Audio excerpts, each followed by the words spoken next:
Bringing people and communities together on seclosounds.org. Your listening station.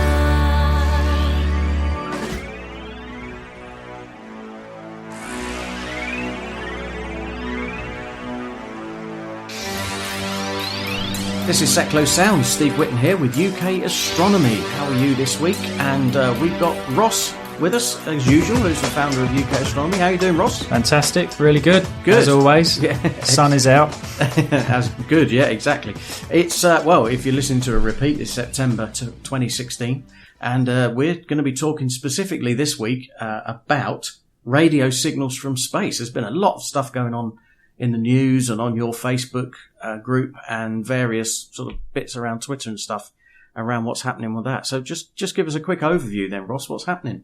Yeah, I heard a bit from, just from magazines and stuff I've read, the odd wow factor, which is a signal that they found, a wow signal, and bits and bobs from the past. But recently, the Facebook group have put up there was like an aurora thing that came up that was a massive signal saying there was a flare coming our way. And the Russians have picked up a signal as well recently. Right. The Australians have been picking up a signal for about 17 years that they're trying to figure out, which I think now has just been figured out.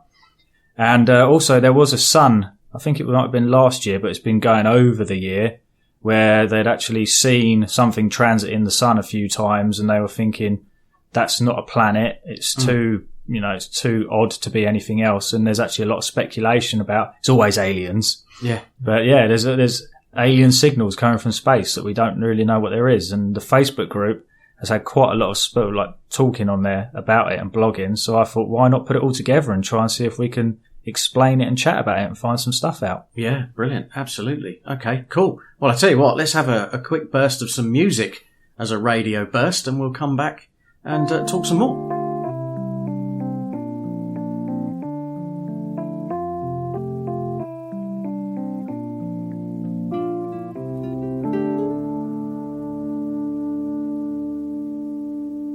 A spaceman came travelling on his ship from afar.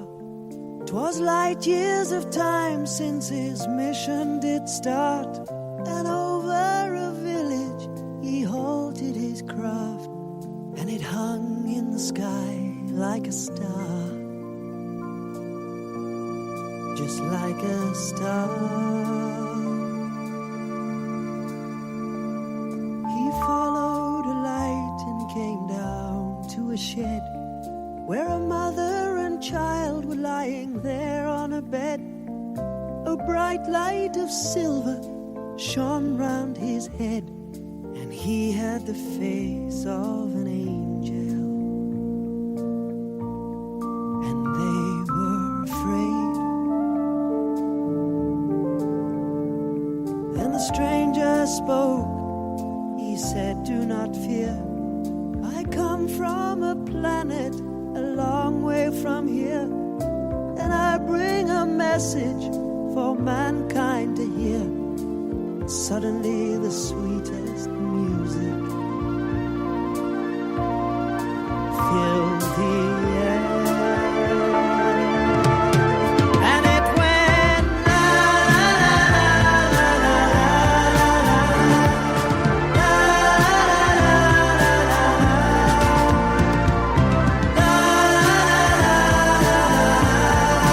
la. Peace and goodwill to all men, and love for the child.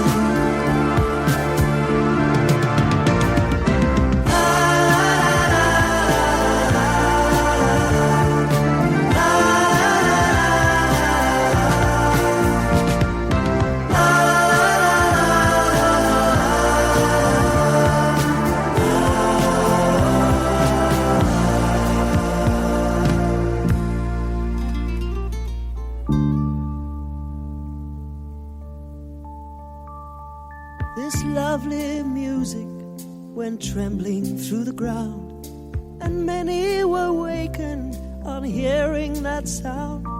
And travelers on the road, the village they found by the light of that ship in the sky, which shone all around.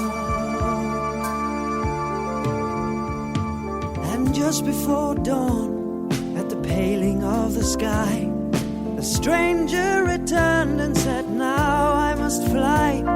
When 2,000 years of your time has gone by, this song will begin once again to a baby's cry. And it went la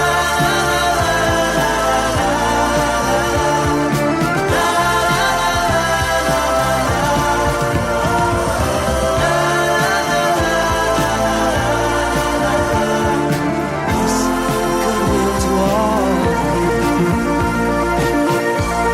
and love for the child.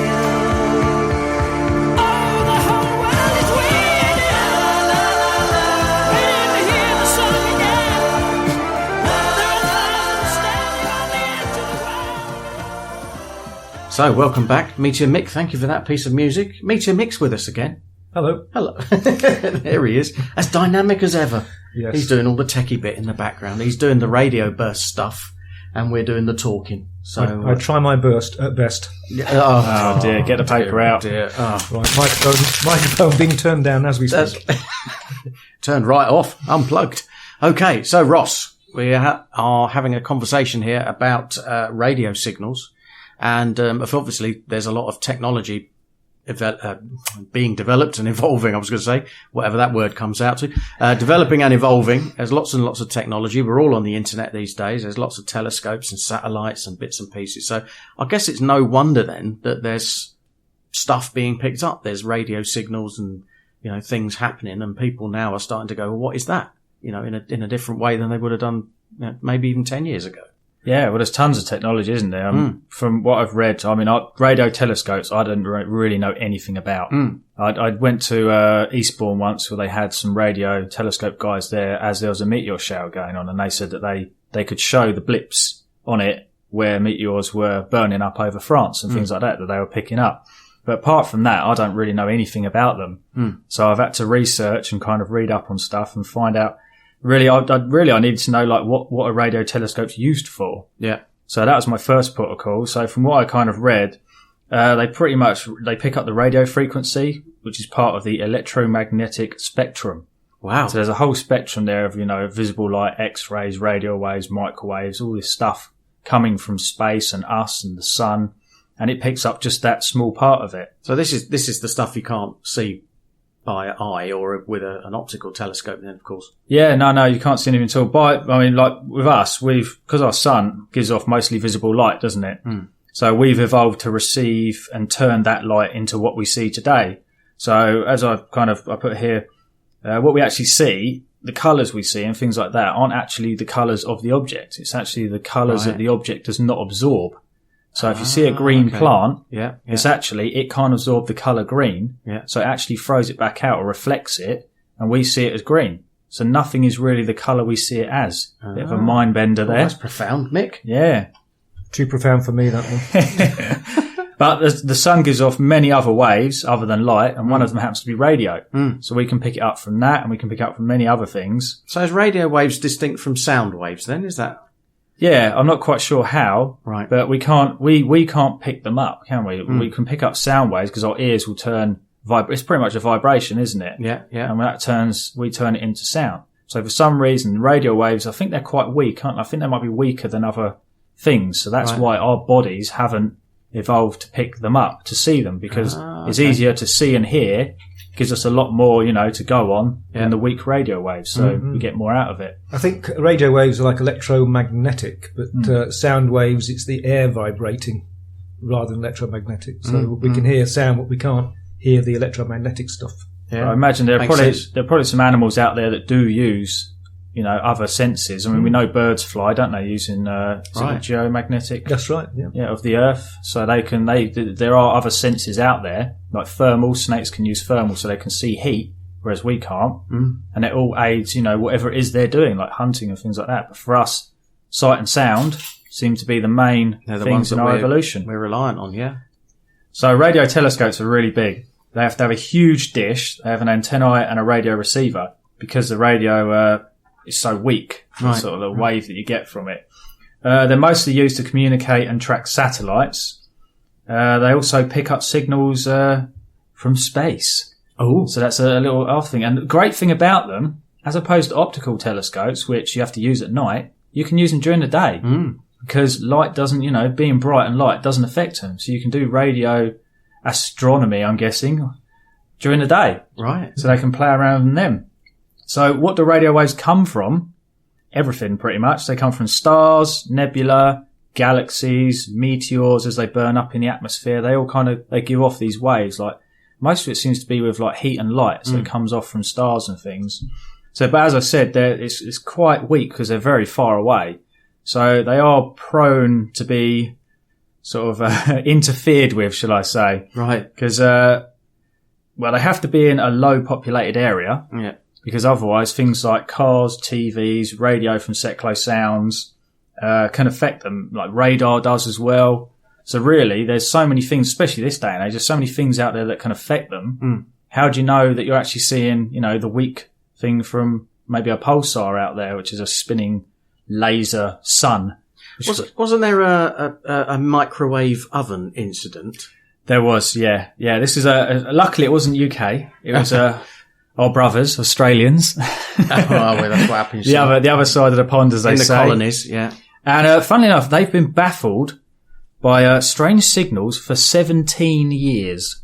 So for 17 years, these strange signals have just been bursting through their radio waves, and they couldn't figure out what it was. I think it was first detected by Parkes radio telescope in 1998, and they said it was the same frequency and duration. It was very similar to like what we see from space, fast radio bursts from another galaxy. So people have seen these things before, and they were like, "Well, where?" But they couldn't work out where it's coming from because they were in different places and different things. But this burst just kept on happening, so they couldn't like zone out, like figure out where exactly in the sky it was coming from. And I think only recently, it turns out that it was actually caused by their own facilities, which happened to be a microwave. So someone's having their microwave dinner every day, which is why the signal was happening. And every time they opened the door after zapping it for 2 minutes, it obviously gave off these waves.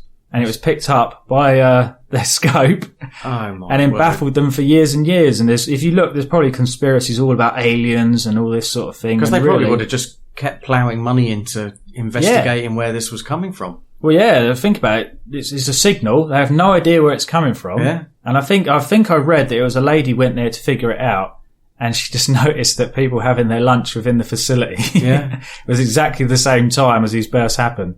So a microwave oven can. And it was a ready meal. Yeah. Nice chicken curry and rice. Unbelievable. Yeah. Chicken ding. Oh dear. Isn't there a song about a microwave oven? I don't know, is there? Shall we have a listen? I think so.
way you do it. You play the guitar on the MTV. That ain't working, that's the way you do it. Money for nothing and your tricks for free. Now that ain't working, that's the way you do it. Let me tell you, them guys ain't dumb. Maybe get a blister on your little finger. Maybe get a blister on your thumb. We got to